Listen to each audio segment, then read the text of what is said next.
তারেক ভাই কথা দিলাম ৩২ নম্বর দখল নিলাম। গত ১৫ই আগস্ট, এখন থেকে ১ মাসেরও কম সময় আগে, ধানমন্ডির ৩২ নম্বরের বঙ্গবন্ধু ভবনে ১৫ই আগস্টের রাতে এই স্লোগান দিয়েছিল বিএনপি কর্মী সমর্থকরা। সেই স্লোগানে যুবদল ছিল, বিএনপি কর্মীরা ছিল, ছাত্রদলের কর্মীরাও ছিল। আগস্ট থেকে সেপ্টেম্বরে ডাকসু নির্বাচনে ছাত্রদল তাদের লন্ডনে বসবাসরত নেতাকে ঠিক একইভাবে স্লোগান দিয়ে জানাতে পারল না, তারেক ভাই কথা দিলাম ঢাকা বিশ্ববিদ্যালয় দখল নিলাম। ঢাকা বিশ্ববিদ্যালয় আসলে তাদের দখল থেকে হাতছাড়া হয়ে গেছে। ডাকসু নির্বাচনে ছাত্র শিবিরের প্যানেল পূর্ণ প্যানেলে বড় ব্যবধানে বিজয়ী হয়েছে। আমি যদি কথাটাকে ঠিক অন্যভাবে ঘুরিয়ে বলি তাহলে বলতে হয় যে ডাকসু নির্বাচনে জাতীয়তাবাদী ছাত্রদলের প্যানেল অনেকটা গোহারা হেরেছে। বিজয়ী প্যানেলের সঙ্গে তাদের ভোটের ব্যবধান অনেক অনেক। এই যে ছাত্রদল গোহারা হারল, কিংবা ৩২ নম্বর দখল নিলাম, ঠিক একই রকমভাবে ডাকসুর দখল নিলাম বা ঢাকা বিশ্ববিদ্যালয় দখল নিলাম, সেরকম একটা স্লোগান তারা দিতে পারল না। কেন পারল না? ছাত্র শিবিরের বিজয় নিয়ে নানা রকম কথাবার্তা হচ্ছে। অনেকে নাক ছিটকাচ্ছেন, অনেকে বলছেন যে ঢাকা বিশ্ববিদ্যালয় একেবারে উচ্ছন্নে গেছে, এটি বিশ্ব মাদ্রাসা হয়ে গেছে। অনেকে বলছেন যে এটি একটি কালো দিবস হয়ে থাকলো, একটি কালো ইতিহাস হয়ে থাকলো। ছাত্র শিবির কেন ডাকসুতে বিজয়ী হলো? আমি প্রশ্ন করি যে ছাত্র শিবির কেন বিজয়ী হবে না?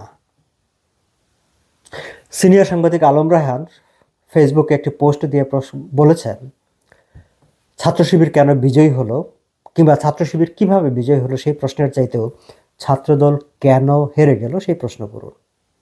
আমিও ঠিক তাই মনে করি।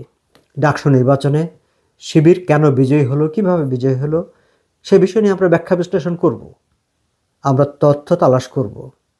কিন্তু তার চাইতে জরুরি এই প্রশ্নের উত্তর খোঁজা, ছাত্রদল কেন হারল। ফলাফল ঘোষণার পর আনুষ্ঠানিকভাবে ছাত্রদল কি প্রতিক্রিয়া প্রকাশ করেছে সেটি ঠিক আমার নজরে এখন পর্যন্ত পড়েনি, কিন্তু ভোট চলাকালে ছাত্রদলের ভিপি প্রার্থী অভিযোগ করেছিলেন যে নির্বাচনে কারচুপি হচ্ছে। আরেক স্বতন্ত্র ভিপি প্রার্থী উমামা ফাতেমা, তিনি নির্বাচন বয়কটের ঘোষণা দিয়ে বলেছেন, ছাত্র শিবির যে বেইমানি করলো সেটি ইতিহাস হয়ে থাকবে। ছাত্র শিবির কি বেইমানি করেছে উমামা ফাতেমার সঙ্গে? উমামা ফাতেমা, ছাত্র শিবির দুজনেই গত জুলাই আন্দোলনের সম্মুখ সারির ব্যক্তি কিংবা সংগঠন। সেই ছাত্র শিবির উমামা ফাতেমার সঙ্গে কি বেইমানি করেছে সেটি অবশ্য তিনি পরিষ্কারভাবে বলেননি, কিন্তু তিনি শুধু বলেছেন ছাত্র শিবিরের এই বেইমানি ইতিহাস হয়ে থাকবে। ছাত্রদলের ভিপি প্রার্থী এবং উমামা ফাতেমা স্বতন্ত্র ভিপি প্রার্থী দুজনেই নির্বাচনে কারচুপির অভিযোগ করেছেন। কিন্তু সাংগঠনিকভাবে জাতীয়তাবাদী ছাত্রদল এই নির্বাচনে কারচুপির অভিযোগ তুলবে কিনা সেটি এখন পর্যন্ত পরিষ্কার না। তবে বিএনপিপন্থী একজন বুদ্ধিজীবী, যিনি টক শোতে, ইউটিউব চ্যানেলে বিএনপির হয়ে বিগত আওয়ামী লীগ সরকারের সময় থেকেই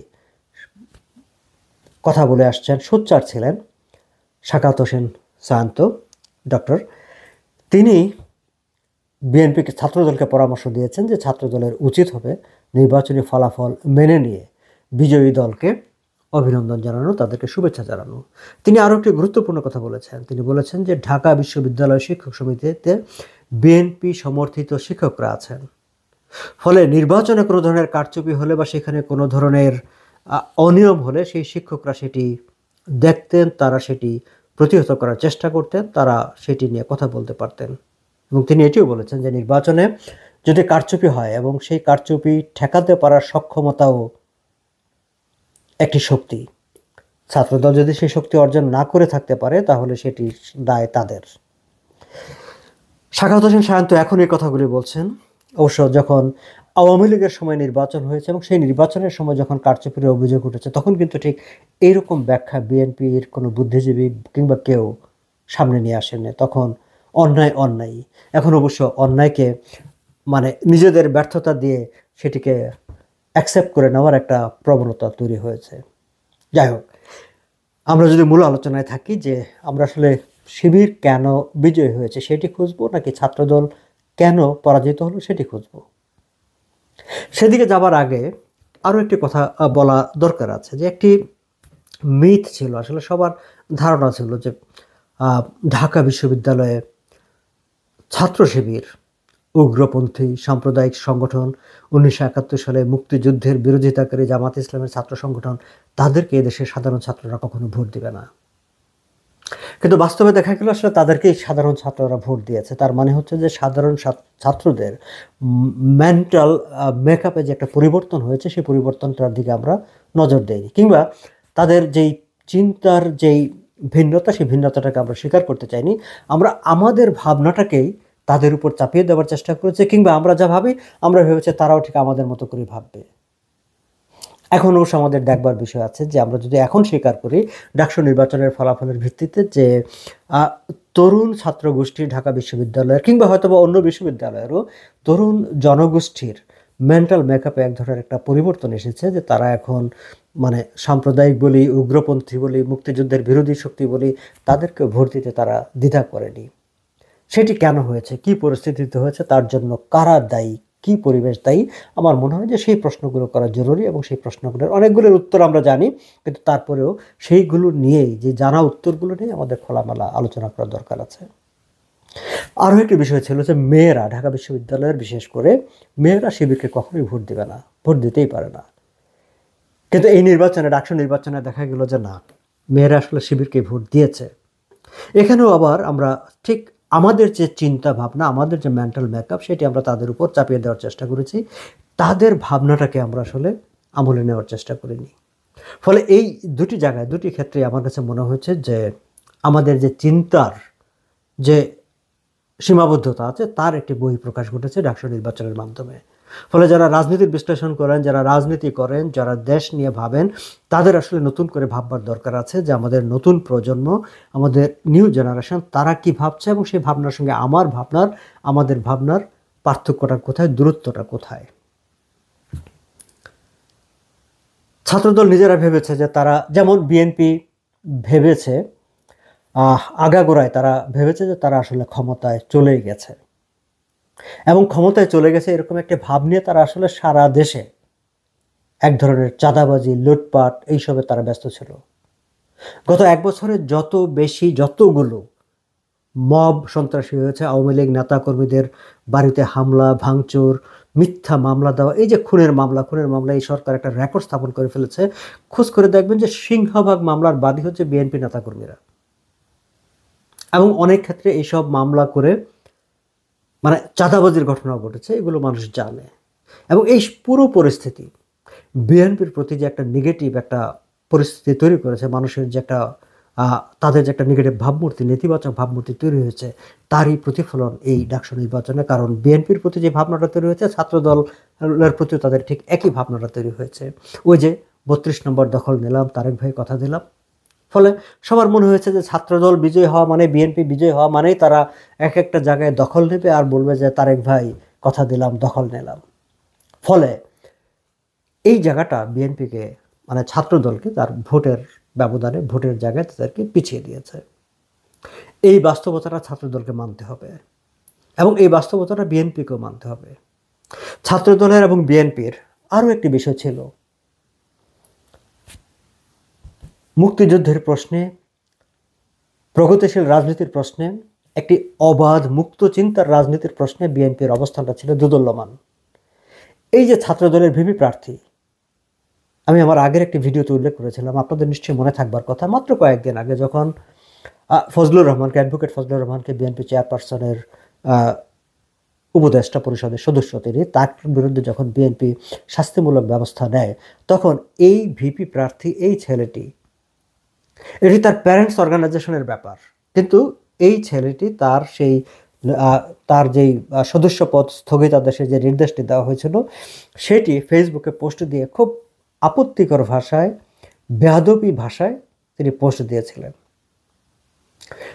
ফজলুর রহমানের বিরুদ্ধে সবচেয়ে বেশি ক্ষুব্ধ ছিল শিবির, জামাত, হিজবুত তাহির, উগ্রপন্থী সাম্প্রদায়িক শক্তি যারা, তারা।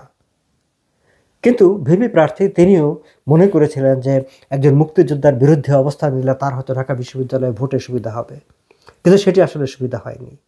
এবং এই যে সুবিধা হয়নি, যে আমরা বিগত সময়ের রাজনীতিতে বিএনপি জামাত ইসলামকে আমরা মোটামুটি একই জায়গায় দেখেছি, এবং সাধারণভাবে বিএনপি এবং জামাতের রাজনৈতিক আদর্শ অনেক ক্ষেত্রে একই রকম, সেই ভাবনাটাই সবাই ভাবত। ফলে ছাত্র শিবির যেমন ছাত্রলীগের লুঙ্গির নিচে ছিল বলে কথাটা বলা হয়, আবার ছাত্র শিবিরের প্রচুর লোক, জামাত ইসলামের প্রচুর লোক তখন জামাত করা যাবে না, শিবির করা যাবে না বলে তারা বিএনপি করেছে, বিএনপির মধ্যে থেকেছে। কিন্তু এখন যখন ছাত্রলীগ নেই, এখন যখন আওয়ামী লীগ নেই, ফলে তাদের মধ্যে আবার বিভাজন হয়ে গেছে। ফলে কে কত বেশি সাম্প্রদায়িক, কে কত বেশি শিবির, কে কত বেশি জামাত, তারা একমুখী হয়ে গেছে। সেখানে বিএনপির সুযোগ ছিল একটি মধ্যপন্থী রাজনীতির জায়গায় দাঁড়িয়ে, ছাত্রদলেরও সুযোগ ছিল যে ক্যাম্পাসে প্রগতিশীল একটা অবস্থান নিয়ে সাধারণ ছাত্রদের সামনে হাজির হওয়া, কিন্তু তারা করতে পারেননি। বরং তারা একটা দুদুল্যমান অবস্থায় থেকেছেন। কখনো শিবিরের চাইতেও সাম্প্রদায়িক হওয়ার চেষ্টা করেছেন, কখনো মুক্তিযোদ্ধা হওয়ার চেষ্টা করেছেন, কিন্তু এই ভিপি প্রার্থী সহ প্যানেলের তারা আসলে শিবিরই হওয়ার চেষ্টা করেছেন। এখন যেখানে শিবির আছে, সেখানে শিবির হতে চেষ্টা করা প্রার্থীকে ছাত্ররা কেন ভোট দেবে?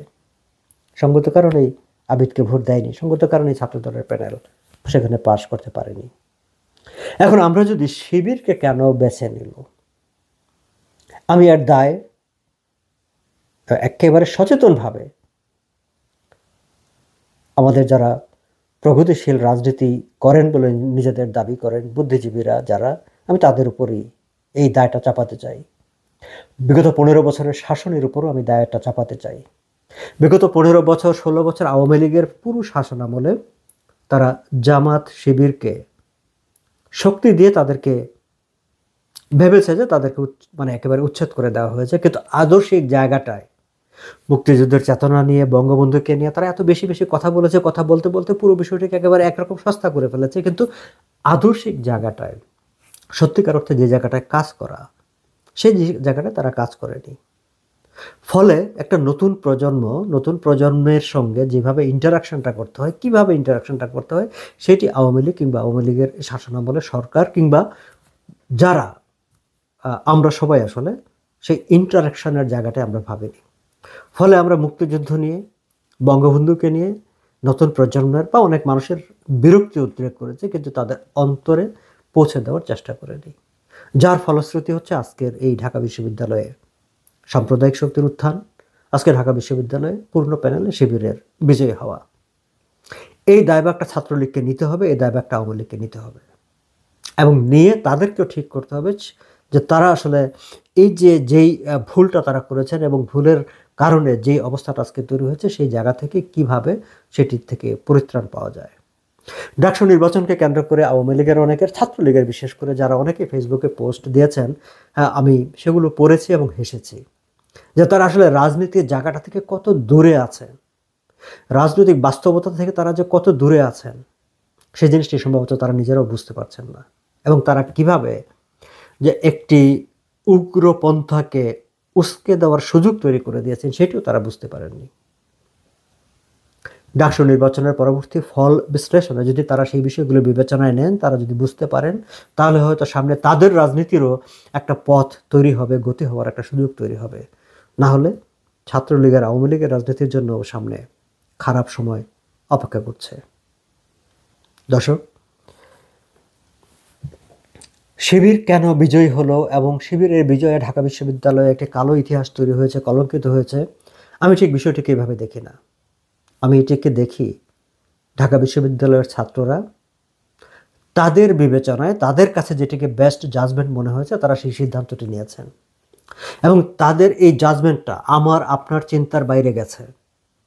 বাংলাদেশের অস্তিত্বের, স্বাধীনতার, মুক্ত চিন্তার আমাদের যে আকাঙ্ক্ষা, সেই আকাঙ্ক্ষার বাইরে গেছে, এবং সেই আকাঙ্ক্ষার বাইরে আমরা একটা বিপুল তরুণ গোষ্ঠীকে, নতুন প্রজন্মকে যে ঠেলে দিয়েছে, সেই ঠেলে দেওয়ার দায়ভাগ আমাদের, আপনাদের। সেই দায়ভাগটা নিতে হবে, নিয়ে তার প্রতিকার খুঁজতে হবে। সেই প্রতিকার খুঁজবেন কি খুঁজবেন না, সেই সিদ্ধান্ত আপনাদের। আজ এই পর্যন্তই।